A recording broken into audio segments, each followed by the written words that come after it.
Hello everyone, welcome to my channel. स्वागत है आपका फिर से एक नए वीडियो में, जहां हम बात करते हैं डायनासोर्स के बारे में।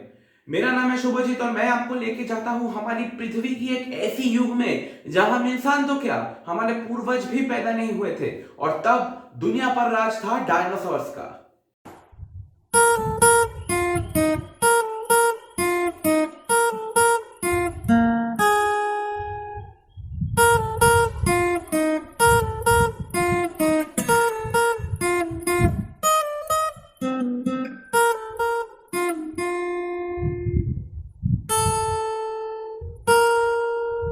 स्टेगोसॉरस एक ऐसा डायनासोर जिसे लगभग सभी लोग पहचानते हैं। सर आर्थर कोनन डॉयल से लेकर हमारे सत्यजीत रे तक लिटरेचर में बहुत बार स्टेगोसॉरस का जिक्र हुआ है और मूवीज में भी, चाहे वो 1933 में रिलीज हुआ किंग कॉन्ग हो या फिर आज का जुरासिक पार्क फ्रेंचाइज, सभी जगह में स्टेगोसॉरस को दिखाया गया है। और स्टेगोसॉरस का सबसे देखने लायक और पहचानने लायक फीचर है उसके पीठ पर बड़े बड़े हड्डियों के प्लेट्स।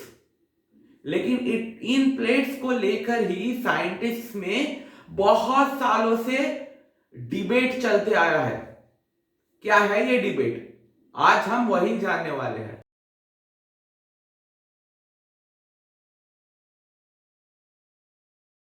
स्टेगोसॉरस की पीठ पर 17 से 22 बड़े बड़े हड्डियों के प्लेट्स होते थे।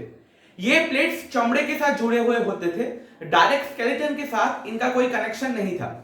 ये प्लेट्स बेसिकली हड्डियों के ही बने होते थे, मगर इनके ऊपर केराटिन नाम के एक प्रोटीन का कवरिंग था। इसके बारे में डिटेल में हम थोड़ी देर बाद ही डिस्कस करेंगे। इन प्लेट्स को लेकर साइंटिस्ट के बीच सालों से ये डिबेट चलता आया है कि स्टेगोसॉरस के पास आखिर इन प्लेट्स थे ही क्यों, क्या काम आते थे ये प्लेट्स। इसको लेकर बहुत सारे थ्योरीज है। आइए उन सबको हम एक एक करके डिस्कस करते हैं। अगर आप इस जानवर को गौर से देखेंगे और ये सोचेंगे कि आखिर इसके पीठ पर इतने बड़े बड़े प्लेट्स थे ही क्यों, तो ऑब्वियसली आपके दिमाग में सबसे पहले यही ख्याल आएगा कि ये प्लेट्स सुरक्षा के लिए थे, शिकारी डायनासोर से बचने के लिए। 1877 में जब ओसी मार्श ने स्टेगोसॉरस का आविष्कार किया था, उनको भी लगा था कि ये प्लेट्स कोई सुरक्षा कवच जैसा था। बहुत साल बाद पैलियोंटोलॉजिस्ट रॉबर्ट बैकर ने ये सजेस्ट किया कि इन प्लेट्स के हड्डियों के ऊपर कोई कवरिंग था, जैसा कि दूसरे जानवरों के सींग में होता है। और 2010 में ये सही साबित हुआ। हेस्पेरोसॉरस नाम के एक स्टेगोसॉर के प्लेट्स को स्टडी करके ये पाया गया कि इन प्लेट्स के ऊपर केराटिन नाम के प्रोटीन का एक कवरिंग था, जो प्लेट्स का आकार और भी बड़ा बनाता था। बैकर का कहना था कि स्टेगोसॉरस अपनी इन प्लेट्स को हिला के शिकारी की तरफ मोड़ सकता था ताकि शिकारी डायनासोर अटैक न कर पाए। पर ऐसे प्लेट्स हिलाने की क्षमता का कोई ठोस सबूत नहीं मिला है।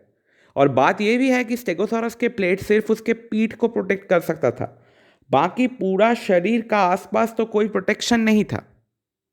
और स्टेगोसॉरस के प्लेट्स कुछ ज़्यादा मोटे नहीं होते थे। इनफैक्ट एक ऐसा फॉसिल मिला है जिसमें यह देखा जाता है कि एक एलोसॉरस एक स्टेगोसॉरस के प्लेट को काट कर तोड़ दिया है।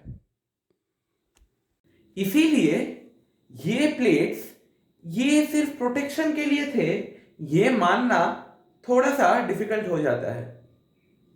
एक दूसरा थ्योरी जिसको लेकर बहुत सारा चर्चा हुआ है वो ये है कि ये प्लेट्स थर्मोरेगुलेशन यानी कि शरीर के तापमान को कंट्रोल करने में काम आते थे।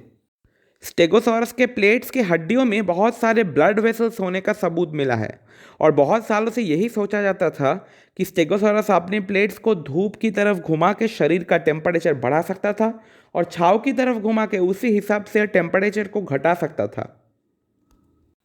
और किताबों में भी यही लिखा जाता है। ये देखिए, टेम्परेचर रेगुलेटर। मगर मैंने आपको पहले ही बताया है कि डायनासोर्स कोई ठंडे खून वाले जानवर नहीं थे कि उन्हें अपने वातावरण के साथ साथ शरीर के टेम्परेचर को एडजस्ट करना पड़े। एक और बात यह भी है कि स्टेगोसॉरस फैमिली में स्टेगोसॉरस ही अकेला डायनासोर नहीं है। इस फैमिली में कई और स्पीशीज़ है जिनके पास भी प्लेट्स होते थे और सारे स्पीशीज़ के प्लेट्स दिखने में एक जैसे भी नहीं थे। केंट्रोसॉरस जैसे स्टेगोसॉरस के प्लेट्स ऑलमोस्ट कांटे यानी कि स्पाइक्स जैसे होते थे और इनके सरफेस एरिया थर्मो रेगुलेशन के लिए बिल्कुल पर्याप्त नहीं था। इसीलिए इस थर्मो रेगुलेशन थ्योरी पर बहुत सारे पैलियोंटोलॉजिस्ट्स ने सवाल उठाए हैं। मगर आज के कुछ जानवर जैसे गाय अपने सींग की मदद से और डक्स अपने बीक के मदद से शरीर के एक्सेस हीट को बाहर छोड़ सकते हैं। इसीलिए इस थर्मो रेगुलेशन थ्योरी को पूरी तरह से डिस्कार्ड कर देना भी गलत है। तीसरा थ्योरी एक बहुत ही एक्सेप्टेड थ्योरी है, वो ये है कि स्टेगोसॉरस के प्लेट्स दिखावे के लिए थे, डिस्प्ले एनिमल किंगडम में एक बहुत ही इंपॉर्टेंट पार्ट है, खासकर प्रजनन के समय।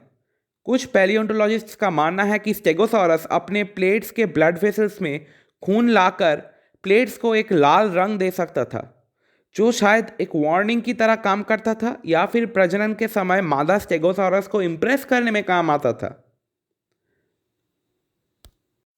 पर यह मानना भी थोड़ा सा मुश्किल है क्योंकि स्टेगोसॉरस के प्लेट्स चमड़े से नहीं केराटिन से ढके हुए होते थे। मगर यह भी हो सकता है कि यह केराटिन का कवरिंग रंग बिरंगा था जो डिस्प्ले में काम आता था। प्लेट्स का इंप्रेसिव साइज शायद दूसरों को डराने में या मादाओं को इंप्रेस करने में भी काम आ सकता था। 2015 का एक रिसर्च के मुताबिक हेस्पेरोसॉरस के प्लेट्स का शेप नर और मादा में अलग अलग होते थे। नर में प्लेट्स बड़े और चौड़े और मादा में लंबे और पतले होते थे। कौन सा थ्योरी सही है और कौन सा गलत, इसे लेकर बहुत सालों से डिबेट चलते आया है। मगर आज पैलियोंटोलॉजिस्ट का यही मानना है कि स्टेगोसॉरस के प्लेट्स का कोई एक फंक्शन नहीं था, उसके बहुत सारे फंक्शन थे। प्राइमरी फंक्शन था डिस्प्ले, मगर इसके साथ साथ थोड़ा सा डिफेंस और थोड़ा सा थर्मो रेगुलेशन में भी ये प्लेट्स काम आते थे। आज के लिए बस इतना ही। वीडियो कैसी लगी मुझे कमेंट्स में जरूर बताइए। फिर मिलते हैं किसी और वीडियो में, आज से 6.5 करोड़ साल पहले। इस वीडियो को लाइक कीजिए, शेयर कीजिए और सब्सक्राइब बटन को तो यार ऐसे दबाओ जैसे कि तुम्हारा हाथ नहीं डायनासोर का पंजा हो। और हाँ, बेल आइकन भी प्रेस कर देना।